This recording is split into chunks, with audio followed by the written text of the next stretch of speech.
Shannon Coulter. SS Coulter is going to be an absolute phenomena for you when she teaches you about imagination atrophy. Isn't it time you learned how to help your kids? Tune in. Have you ever been bored by a speaker? Why? Would you be happy being a boring speaker? Of course not. Well, I have been bored by speakers for decades, and I decided to change the world. Change the world. I created Storytizing, my signature training that will make you interesting, make you energized, make you more successful. It will have people wanting you to talk to them and to their organizations. It will get you booked on more stages. And isn't that what you really want? Storytizing. You need the training. I am the trainer. Hey, reach out to me, stevesapatoseminars.com.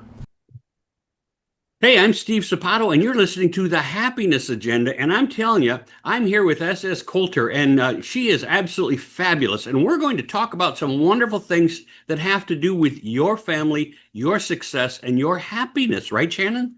Absolutely. I'm so excited about it. Hey, this is so cool. So tell us what we're going to be sharing here with all the people. I already will have introduced it by the time they get here, but let's do it again. Okay, so what we're going to be talking about is a shift that has happened to our kids that is now causing alarm bells, and how we as a society, we are going to right the ship. We're going to turn it around because we can do anything together. So I am proposing to put numbers easily, because I am not a numbers person at all. So I am making these numbers up, but for the ease of description to everybody. What we're looking at right now is a childhood that is tech-based, so instead of play-based. And we came I'm from sorry, it is text. You're saying text-based?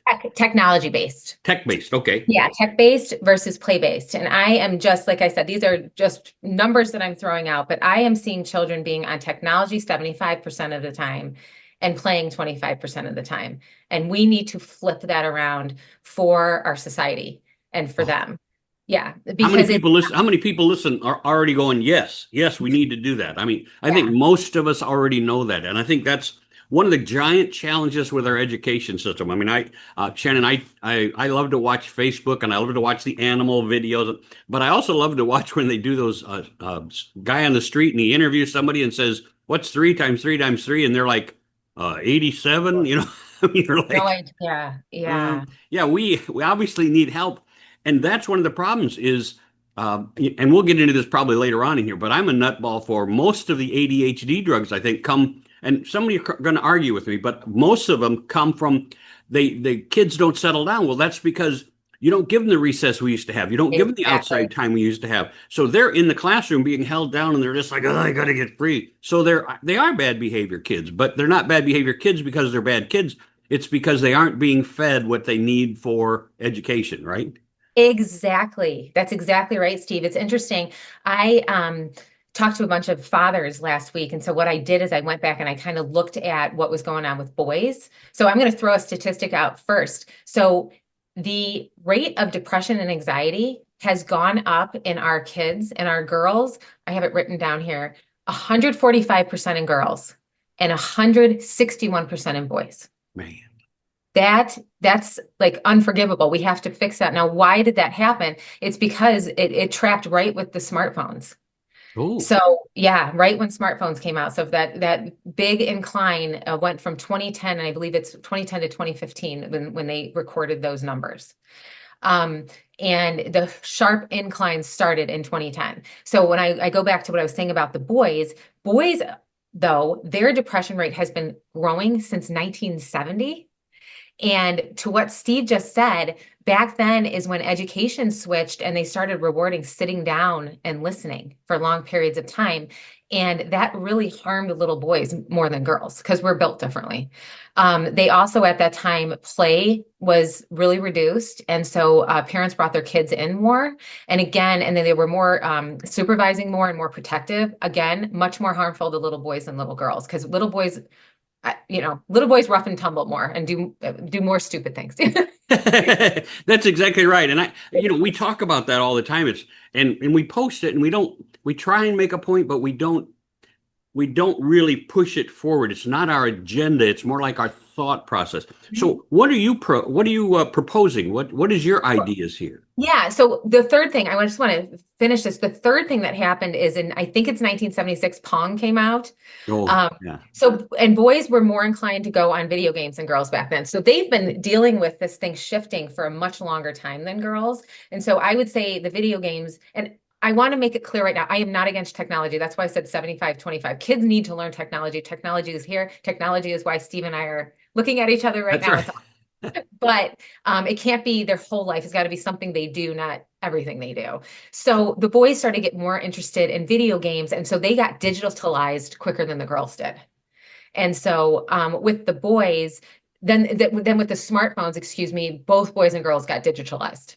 And that has caused major issues. And one is the depression, anxiety that I just said. The other one is the ADHD. I completely agree with you there. I wouldn't have made it through school without 3 recesses, um, PE, art class, music. And I was a straight A student and I got in trouble. Yeah. So I was, I was a good student, but I couldn't sit still because I needed to move. And that is not me. That is how kids are built.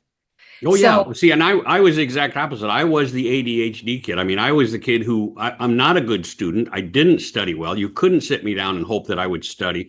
I lose focus all the time. And it was one of those deals where, and my mom and dad would teach me all through grade school and all through high school, why can't you get this? And I don't know why I can't get it. I'm not too smart, I guess. I'm not sure. But it was one of those deals where I'm not, and it's funny because I'm not an athlete. I don't like to play sports that much. I mean, I play pickleball now that I'm older, that kind of stuff. But I didn't play basketball in high school, in grade school or high school. I didn't play football then. It's just not me. But at the same token, to sit for hours behind a desk wasn't me either. So that's why I became an entrepreneur. I've owned 5 different small businesses. I've managed to prosper that way, and I help other people in small businesses to grow their business because I have been there and I know that. And that's what Shannon's here teaching us is what can we do to change our children and our grandchildren, right, Shannon? yes, absolutely. Because if we don't, and I can go into more statistics, but I think Steve said we kind of all know this. But if we don't change this, we're not going to have tomorrow's entrepreneurs because these kids are not growing up with any of the skills they need to even go and work with Steve because they don't have a skill to bring. Like usually when you go to a teacher, a coach, or something like that as an adult, you're working on one skill that you need to hone. And as I started looking at this, I was like, okay, we're not teaching these kids any of these skills. So I can tell you why. So I will start back to where I started. I met my stepkids when I was 2008. So I'm a stepmom. So in 2008, I met them. They were 4, 8, and 10. I told them to go outside and play. And they came in 5 minutes later and did not know what to do. Oh, And it freaked me out. And this is before that 2010 smartphone. But they had already had all the video games, all of the technology, this what they call sticky websites. Those are the yeah, ones that you sit down and they want to keep you there. yeah. And as they're doing that, I think all of us can agree when you get stuck on Facebook, and we all do it. I do it. I mean, I am out here doing this mission and I get doom scrolling sometimes. I'm on, X and I'm like, ugh. Like, oh, what happened to my time? And I know it makes me feel bad. Well, our brains are matured. These kids, our brains are in the middle of wiring. And so it is changing their brains. Oh, absolutely. So not only is it changing their brains, it's taking away from the time that they would be outside playing. And when you're outside playing, especially as a little kid, that's when your brain is wiring all the important skills you need to be a successful adult. So I have written down here the 12 benefits of play. I'm going to read it to you. It's brain development, creativity.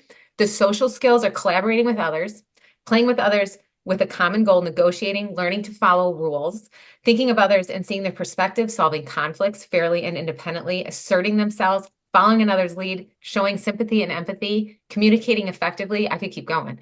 Planning skills, motor development, problem solving, language development, independence, visual perception, audio perception, spatial perception, and healthy expression. That is just from being outside playing. And I just put out a post, I don't even know what, a week ago, I'll say. And I was promoting boredom, right? Because Yes, yeah, boredom is good. yeah, because it's boredom, and if you look it up, you'll find that some of the greatest thinkers in history thought of what they thought of while they were quote unquote Bored. bored. and Yeah, that's what's fat because you sit and you think you're like, well, how could I do this or what could I do that? I remember sitting in the back of a car, when we're driving along before you had all these other devices. You used to play the license plate game. You used to play the color of cards game. You used to play what's that one where you slug bug where you look for those and your sister would hit you, right upside the head because slug bug, bam, you're like, ow. yeah, And yeah, and while at one hand that was a problem, on the other hand, the creativity that happened in your head. I mean, I tell yeah. people all the time, my dad in driving for hours because we drove around the United States at times, for our vacation, and he got tired of us spilling our stuff, our bottles of soda, and he took a wire coat hanger and wound it around and jammed it into the window ledge, right down into the car. And he said, "Now put your bottle in there and quit dropping them." And that was the original slide Yeah. your cup thing Yeah. into this. Well, he never thought of it as an invention. He just knew it solved his problem. Problem solving. Yes. See, yeah, all come because we had to figure out something to fix a problem we were having. When you have so much going on, it's hard for us to think, how do I fix that problem, isn't it? Absolutely. It is absolutely a problem. So I love that example. Someone had just asked me if I think boredom's wrong. No, boredom is good. And we have to be more comfortable as adults letting our kids be bored. I think we see our kids being bored and we feel bad for them. We want them to be happy. We hand them a phone. No, let them sit there in their boredom because the other thing that we're missing out on here is we're not learning who our kids are. Because if you Oh, let your kids sit in his or her boredom, they're going to do something amazing probably that you might not know that they would have come up with. And then they'll get more confidence in themselves too. So all these things are being taken away. So if I go back to my story of what happened, Steve, so I have these three kids. I started doing research back then, like what is going on with them, and I realized it was because of the technology was really kind of stripping them. I call it imagination muscle atrophy. Like oh, their I like imagination it. muscle was atrophying because when you and I went out to play, we would stay out and we would take one game and turn it into multiple games and we'd be out there for Oh, yeah. hours, right? Well, if you don't have that muscle, you can't come up with anything, which is why they came inside and said, Miss Shannon, we don't know what to do because they're not able to come up with it. So I'm 31 at the time and I can come up with a few things, but I'm an adult. I'm my brain is not working quite like theirs. So what would happen is I'd go on Google and I'd find so many activities, I'd be overwhelmed. And a lot of them, and this is just a statement on me, but I think Pinterest was around then. And I'd go on and all these women were perfect and everything was perfect and all dialed up. And I'm like, I can't do that. I mean, and good for them, but I was like, oh, that's a lot. So what I ended up doing, but this is how creation works and how entrepreneurship works. I created this for me because I was like, okay, I need something where activities are at my fingertips and they're super easy.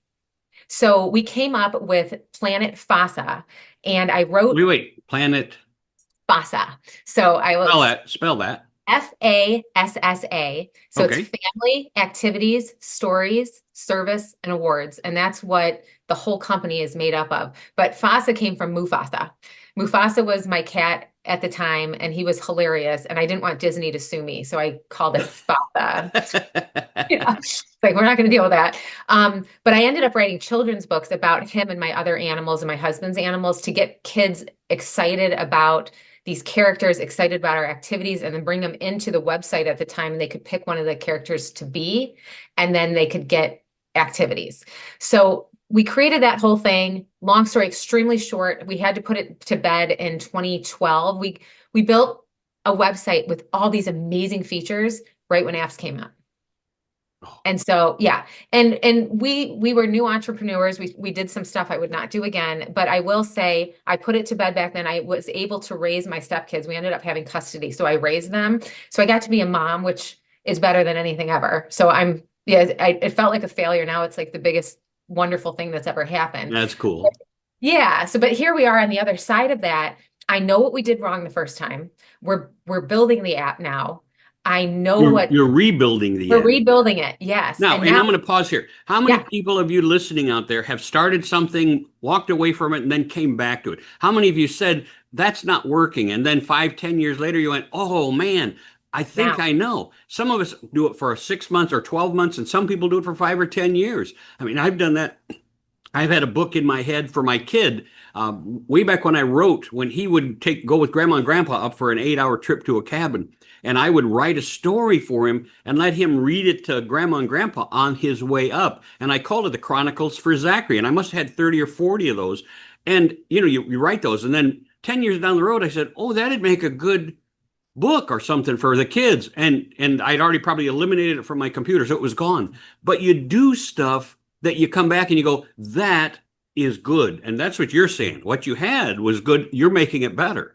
Absolutely. Absolutely. And now I have 17 years of parenting experience that I didn't have back then. So I have more empathy and sympathy toward what people are going through competing with technology.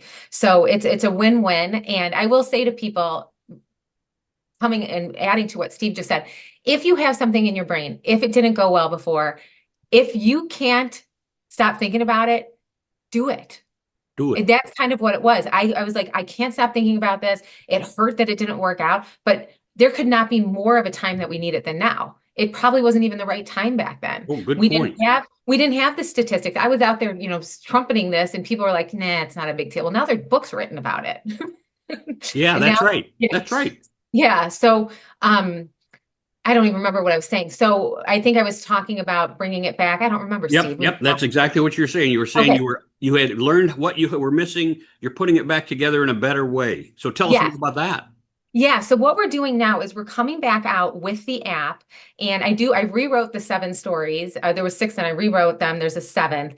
I'm better at writing. I had been a technical writer and I tried to write children's books. That is not a simple Not a good transition. Not a good transition. So I rewrote them. I'm more happy with them. And then, so there's 4 of them available now. And like I said, those are just to get the kids interested, to get parents understanding the activities. But what the activity is, it's going to be, you can hold it in your hand.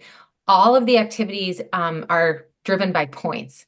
And that was because I came out of corporate America. I did wellness programs is one of the things I did. And we did health incentive programs. And people will do anything for points. Yeah. Right? We will. We're like, oh, I can get points for that. Even if they mean nothing, we're like, yay, I got a badge. So That's right. That's right.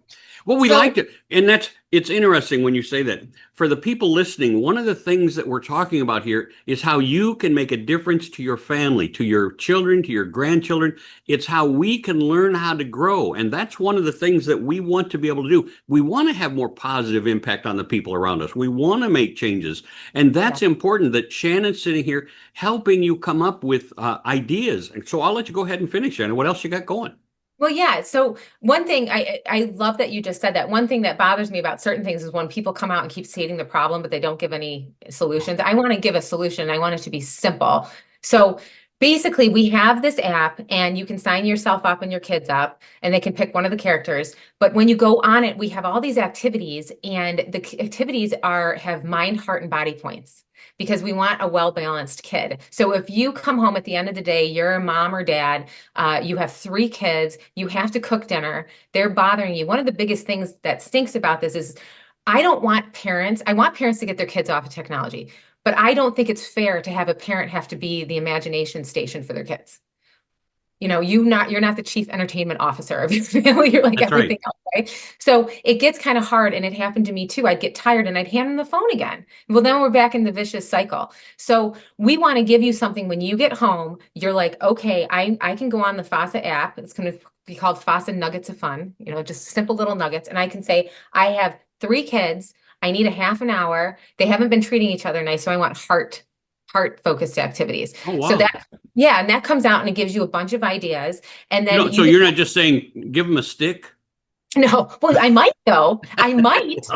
I've got the license plate game in there. Like these activities, I want people to join this movement. I want them to send us ideas, because you just said 3 activities about the car. Those will be in there. These are great activities. Well, you want to know, my wife and I still play slug bug. I'm 75 years old, right? And Yes. and here's now she's a lot younger than me, but we'll be driving along, go slug bug. I said it, I saw it. She hits me. She hits you. Oh, I like that. I like the change in rule. Hey, this is not right. But what I want to say is we still play those games 50, 60 years later, because they're still interactive and fun. Interactive, they make you giggle. And make your head wonderful places, right? Yes, Exactly. So I say to people, you know what makes your kids tick. So I told you there's points, but there's also rewards. And there will be rewards you can put in and suggest your rewards. In the beginning, we'll start out with super simple stuff. Eventually we could get, you can get enough points to get a coupon to go here. But in the beginning, if you know your kid loves to stay up 5 minutes late and they like just makes them tick, you can say every day when you come home, I'm going to pull up a FASA activity. It's worth 100 points. If you do this, cash it in, you get to stay up for 5 minutes. And so you're getting the kids, I mean, it's kind of funny. It's like positive manipulation, but you're getting the kids to want to do this activity. And my hypothesis, because I know I've been a kid, Steve's been a kid, if you get a kid playing, that imagination muscle grows, they keep playing because inherently they want to play.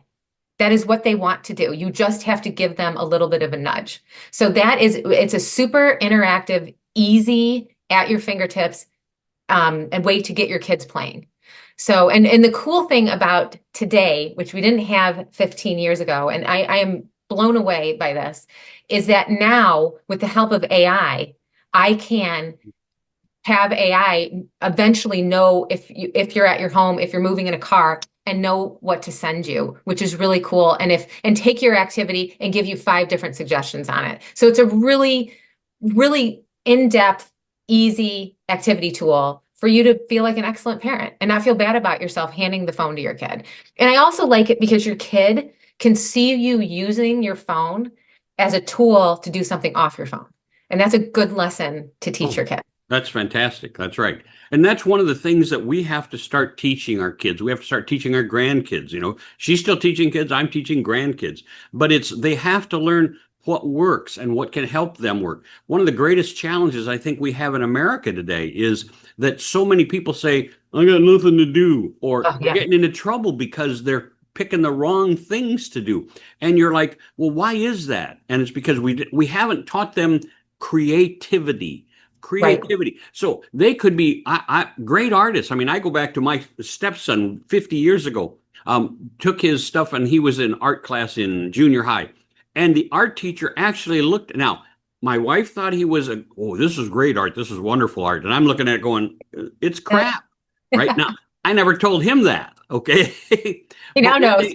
Yeah. One day he went to school and the art teacher said, you shouldn't, this is not something you should pursue because you're not really good at it. And I thought that was one of the most horrible things I've ever heard. Horrible. Yeah. Where a teacher actually destroyed somebody who thought they were doing. And again, I go back to, I'm a nutball for what is art, right? I mean, some of the art you see today, you go, that's not art. And I go back to Picasso. When people say, oh, Picasso, I go, no, he was an idiot. And they go, what? I went, you can't look at his picture and say, that's a woman. I said, sorry, that's not what it is. I said, but somebody said, ooh, that's art. So how was this art teacher able to look at my stepkid at that point in time and say, you're not good enough? Right. Well, duh, right? You don't know what's going to take off. You don't know what's going to be successful. You should never discourage anybody from doing anything that could be good for them. And I would say, I love that this conversation because I believe technology is discouraging all of it. Oh, yeah. Because if you're stuck on technology all day, you've got a little kid, their brain is rewiring. They aren't going to go and try to draw. They're not going to go and if they're not sitting bored, you're not going to see them learning who they are. I mean, you will learn the coolest stuff about your kids if you let them go outside and play. Yeah.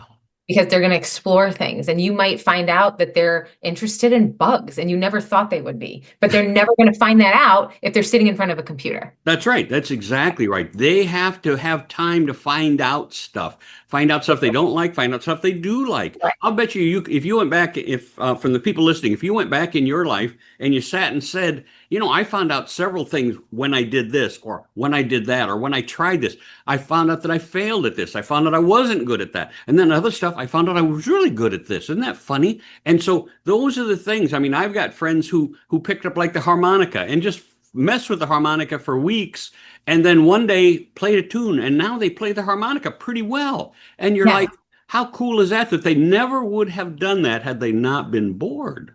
Right. Had they not been bored. And I know I'm taking this to a totally different place, but they might not have done it if they'd gone on Instagram and saw the world's best harmonica player and then compared themselves to that person either. Right. That's right too. That's right. And I mean, there's both sides of that because I'm also a nutball on entertainment. I think people who worship celebrities are just morons. Pardon my grammar. I hope you're not offended. But Nope. I watch people, and I'll just Taylor Swift, I'll say, is one. I really don't know Taylor Swift music. I don't know how she sings it. I really don't. But I'll tell you what, in watching the people on some of these video things, there are so many talented people who didn't get the breaks that they got, who are Right. just as good a performer as that person, only they're not famous and they're not rich. And I think that's one of the big challenges we have is we get to experiment if we're not glued to the TV or glued Yeah. to our phones or our tablets. And so Yeah. take the opportunity to learn and grow. My wife and I were just talking, and one of the things she said, which was interesting, because she's a manager, she's a leader, and she said, I said we were talking about doing karaoke, and she said I don't like to do karaoke because I don't even like the sound of my own voice. Now that's one of the things when I teach people how to be great speakers. You say that's one of the things people say to me all the time. You have to get used to hearing your own voice. I remember first time I heard it, I went, "Who's that?" And they went, "That's you." I went, "No, that person right there." They went, "That's you."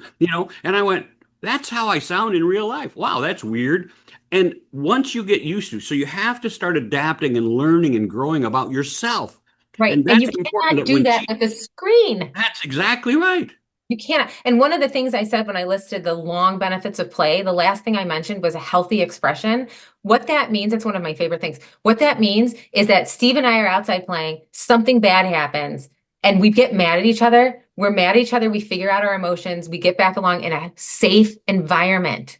Kids are missing that today. That's why they can't take constructive criticism at work because they haven't had that interaction. I always like to say, if you're out with a group of friends on Monday, you're out, I mean, you're a little kid, you're out playing, and one of you is being a jerk and the other one's being a crybaby. Okay. I'm using those big, okay, but that's happening. Oh yeah, You that's your same group of friends that you're going to be out with Tuesday. You want to be with those guys again. So what are you going to do? You're going to fix your behavior so you're not being mean. So you're not being wussy. You know what I mean? You're going to do your best you can to fix that behavior. Now, we'll just take the jerky person. If you're being a jerk on a Facebook group on Monday, you can just enter a different Facebook group Tuesday as the same bully.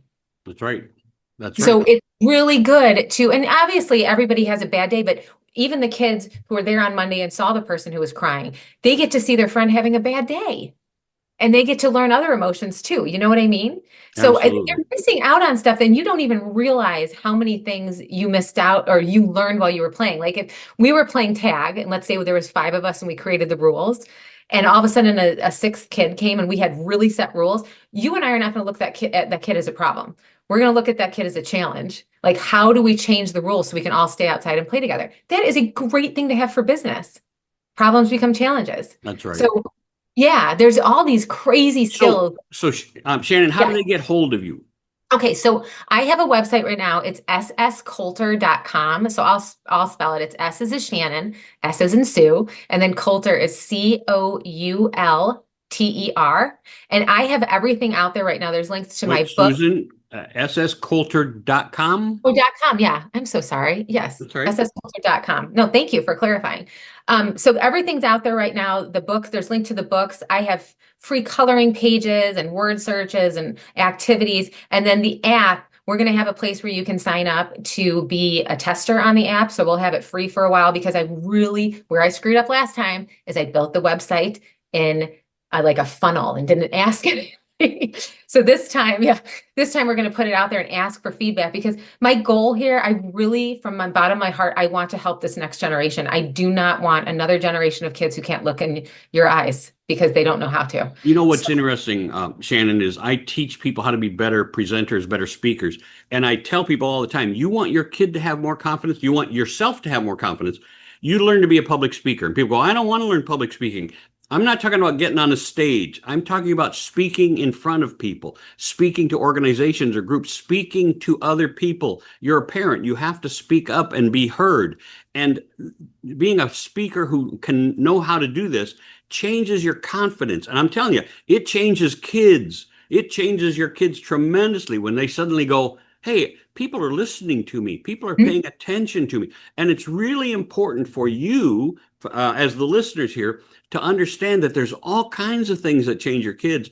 Take them to a junior college, take them to someplace where there's a public speaker who knows how to teach kids how to be better presenters. That's very important. And then when Shannon's here saying, hey, you got to go to sscoulter.com, I want you to now take a pause, put pause on your whatever you're listening to, and go to this website, sscoulter.com, and see what it might offer for you, your kids, your grandkids. Because just like she said, she wants to impact people. I teach people how to be better speakers and presenters because I want to impact people. And that's vital to everyone's success when we start sharing our impact, right, Shannon? Absolutely. So it's one of those deals where as we're going to wrap this up, I guess we're about 3 minutes over our time, actually. We're both This is, talkers. yeah, but it's one of those deals where if you want to change the world, start with you. You want to change the world, start with your kids, start with your grandkids. I was just, matter of fact, a month ago, well, we went someplace where there were 4 or 5 couples of us, and somebody had their grandkids at this pool, this resort we were at. And the 2 kids there were absolutely phenomenal kids. And I say phenomenal because you could play with them in the pool. They had other kids who played with them in the pool. They came and played. And you know what they never did? They never got mad. So when they would, I've got grandkids who when they don't win, when they can't do this, they try and hurt you. You know, they'll pinch you, they'll squeeze you, they'll do this, and you're like, ow, quit that. You know, that's and so learning how your kid reacts in social situations is absolutely vital to helping them grow to adults who can really manage this world. And that's important that we teach our kids how to do that. Shannon, any last words before we wrap this up? I am just appreciative that I got to share on your platform. Thank you for having me. And I really believe this might sound like it's going to inconvenience parents for a little bit. I always say to people, would you rather have your kids playing right now and take a few minutes to give them an activity and grow them while they're cute, or have them failure to launch living in your basement at 19? Failure launch. We like that. Yeah, That's right. so we can do this together. It's a movement that we can do together. And as we help our kids get off these devices so much, we're going to get ourselves off so much, and it's going to be better for all of us. Cool. Shannon, I appreciate you being on. Stay on a couple minutes after I wrap this up, and we'll have a conversation. So see what we're going to do next. Folks, I hope you have an absolutely phenomenal day. I want you to go to her website, sscoulter.com. That's sscoulter.com. So feel comfortable going there, asking questions of her, trying out what she's got out there, and see how you can help your family. I'm Steve Sapato. If you like this happiness agenda, please subscribe to the podcast. Just go up and click the button now for subscribe. And if there's anything you need, write to me at steve@stevesapato.com. I hope you have a fabulous day. God bless. Would you like to be a guest on the show? Drop me an email, steve@stevesapato.com. Yeah.